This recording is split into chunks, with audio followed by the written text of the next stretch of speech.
పాతపట్నం నియోజకవర్గంలోని మెలియపుట్టి మండలం పిఎల్-పురం గ్రామంలో ఎన్టీఆర్ భరోసా పింఛన్ పంపిణీ కార్యక్రమంలో ఎమ్మెల్యే శ్రీ మామిడి గోవిందరావు పాల్గొన్నారు.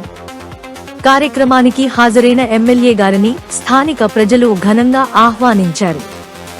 ఈ సందర్భంగా ఎమ్మెల్యే మాట్లాడుతూ గత ప్రభుత్వం ప్రజలపై చేసిన మోసాలను గుర్తు చేశారు. ప్రస్తుత ప్రభుత్వం అర్హులైన ప్రతి ఒక్కరికీ సంక్షేమ, అభివృద్ధి పథకాలు ఇంటి వద్దకే చేరే విధంగా కృషి చేస్తోందని చెప్పారు. అలాగే పింఛన్ మొత్తాన్ని పెంచి 1వ తారీఖు సెలవు రోజు అయితే ముందు రోజే పంపిణీ చేయడం వంటి ఘనత దేశ చరిత్రలో చంద్రబాబు నాయుడు గారికే చెందుతుందని ఎమ్మెల్యే అభినందించారు.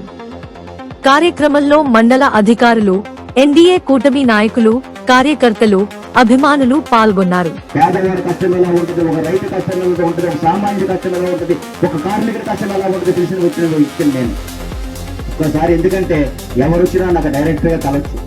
మీకు ఎవరు ఎక్కడ ఆపడం అనేది జరగదు. గతంలో అంటే పెర్మిషన్ కావాలా, పైకి వెళ్ళాలా, అది ఏమీ మీకు అవసరం లేదు. ఒకసారి మీకు చాలా మంది అక్కడ కూర్చుంటారు నా దగ్గరికి, డైరెక్ట్ గా నేనే కింద కూర్చుంటాను. ఏ టైం కూడా రాత్రి 12 గంటలకు వచ్చినా సరే నేను నా ఆఫీసులో కూర్చుంటాను. చాలా మంది నాయకులు వచ్చి రాత్రి 12 గంటలకు వచ్చుంటారు. ఎగ్జాంపుల్ మీ శ్రీనివాస్ దగ్గర ఎన్నోసార్లు దగ్గర రాత్రి 10-11 గంటలకు వచ్చారు. మీ సెక్రటరీ గారు చాలా మంది 10 గంటలకు వచ్చారు. ఇక్కడ ఉన్న ప్రతి నాయకులు కూడా రాత్రి 10 గంటల తర్వాత వచ్చారు నాతో మాట్లాడారు.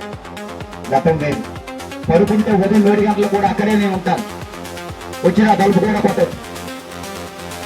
లేదంటే నాకు ఎవరు ఫోన్ చేసినా సరే నేను తప్పనిసరిగా మీటింగ్ లో కానీ ఎక్కడైనా ఉంటే ఇలా ఫోన్ పెట్టుకోకుండా వచ్చే దారిలో ఉంది. మళ్ళీ వెళ్ళి ప్రతి ఒక్కరికి ఫోన్ చేసి ఏ సమస్య ఉన్నదని కూడా నేను మళ్ళీ అడుగుతాను. కారణం ఏంటంటే ఎవరికి ఏ అవసరం ఉందనేది నాకు వీళ్ళకి ఏ సమస్య వచ్చిందో ఈ టైం అప్పుడు కాల్ చేశారండి.